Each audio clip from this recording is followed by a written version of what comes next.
I saw a creator on here on TikTok make apple cider caramel bread, and we're gonna give it a try. I went to Aldi's and I found this salted caramel apple, BJ's cinnamon flavored apple cider. I got the regular one too, but this one tastes so good, so I'm gonna use this one. And then I'm going to use the caramel apple, the soft caramels in this one. The pumpkin spice is really good too. The hard candy, we're just gonna eat that because it's too hard to go into bread. But here we go. I've already got my yeast.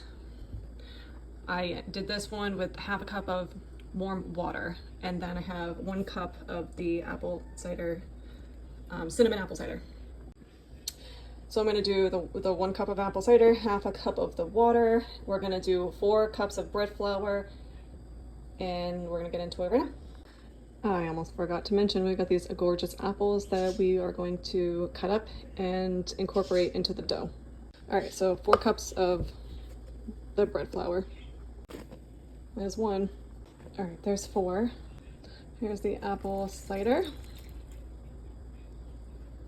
Just gonna, oh my gosh, eyeball some salt. That's good. What a mess, I'm gonna have to clean that. Jesus. I kneaded it for about 5 minutes. Now I'm gonna let it rest for, I'm gonna give it an hour.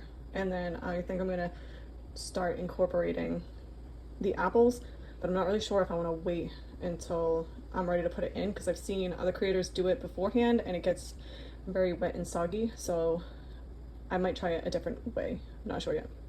But here she is, 1 hour. All right, I cut up the apples and I started pulling these apart. I'm just gonna do them in halves, but I did not freeze them and cut them up. So I'm just gonna do it as I go. This is actually the most beautifully textured dough I have made so far. It's very nice. All right, I'm gonna start layering the apples, the caramel, and start wrapping up. I'm gonna do a little layer of this, not too much because I don't want it to be messy. Put the back of the spoon. All right. All right, that looks pretty good. I don't want to overdo it. And then we're gonna add apples. Just gonna sprinkle them around.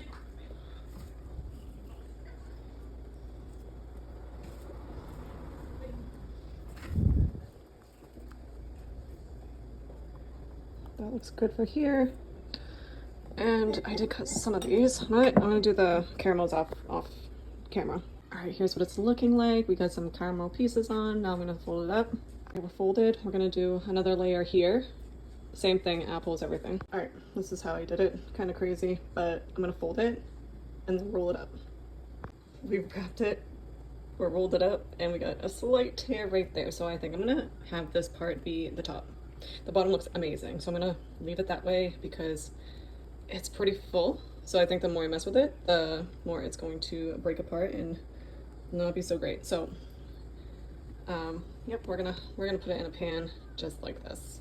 Well, I did exactly what I said I wasn't gonna do, and I messed with it. It's got a little bit more tears, but it's a little bit more closed than it was because it was kind of just like unraveling, but it looks good. That's beautiful. My Dutch oven has been preheating for at least 20 minutes. I just threw some ice cubes in there. We're gonna put the cover on, and I'm gonna keep the cover on and bake it for, I'm gonna check it in 30 minutes.